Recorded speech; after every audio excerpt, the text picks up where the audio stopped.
we thought we'd better go and find out exactly how microwaves work with cooking. And it's quite interesting.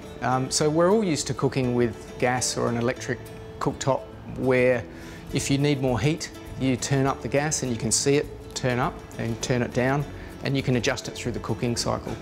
Microwaves are simply a wave, like a wave on water or sound waves in the air. How a microwave produces heat is with something called a magnetron. That's what this is. And this can create different amounts of heat in the food.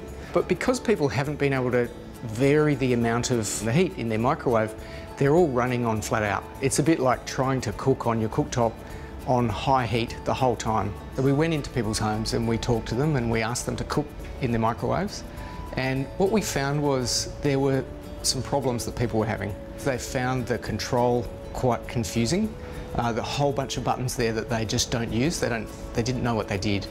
So we set ourselves a challenge to design a microwave that had a really easy to use interface, as well as cook foods to give you the results that you want. We got together with our team of food thinkers, which consists of food experts and engineering and design experts. And together we looked into how to get better control over the temperature, but also we needed to work on really understanding what needed to happen with the food. And the idea there was for us to spend time in our test kitchen testing everything that people want to cook so that we can build all of that intelligence into the machine. We tested thousands and thousands of different varieties of food with different times, with different temperatures over and over again so that we could arrive at the ideal settings. And then we've programmed that in, so it's really the press of a button. This is our interface. What we've worked on is making this really as simple and easy to use as we can. We wanted to give people control over the heat. We've added a power bar here and a dial. So I can just set that on to 70% and press start, and away it goes. We've also done something else that no other microwave does. We've made it so that you can adjust the power while you're cooking. If I just press start, and then I think, oh, actually I wanted to have that on 70%, then I can turn that down while it's running. I can also adjust the time on the fly if I want to. So we really have taken the philosophy that we don't want to limit people or force them to do things in any particular way. You'll also notice on the front panel that there's 3 buttons which say Smart Cook, Smart Reheat and Smart Defrost.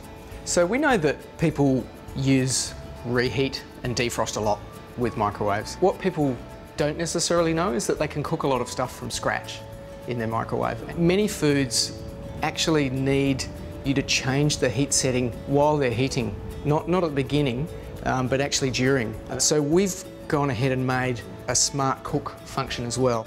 And that has all the different food types, again, in a menu. A really good example of that actually is baked beans. A lot of baked bean tins will say heat on high, stir, and then heat on high again.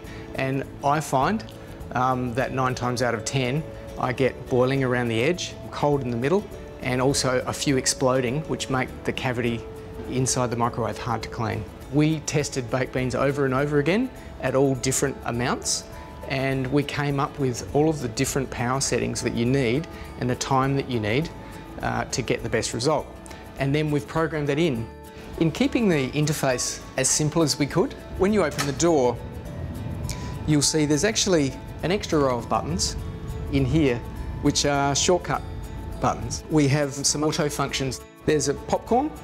You can soften butter in this. Another great shortcut is melt chocolate. So I've got these chocolate melts, 75 grams. I'm just going to put those in the microwave, and then I'll just press the shortcut for melt chocolate and input 75 grams and press start. But the important thing with chocolate is if you overheat it, it seizes and there's a chemical change and it's irreversible, so you have to throw it away.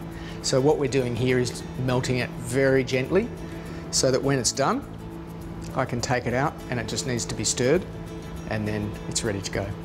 So that's finished, and all I need to do is take that out and you'll see it's all going to melt.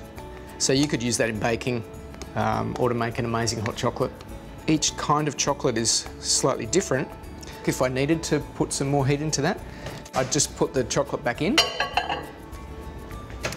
and I just hit a bit more. So it's remembered the weight, it's remembered the power level, and it's just added more time.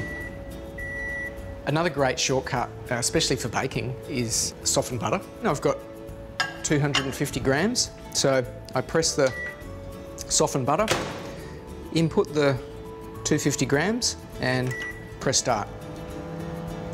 So that's finished, and let's just have a look. Now what we want is softened butter, not melted butter, for, you know, cake recipes or other things. So let's just check how soft that is.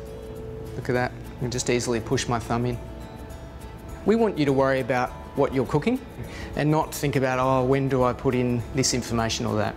So we want to make that as simple and intuitive to use, and also input it in any way that you want.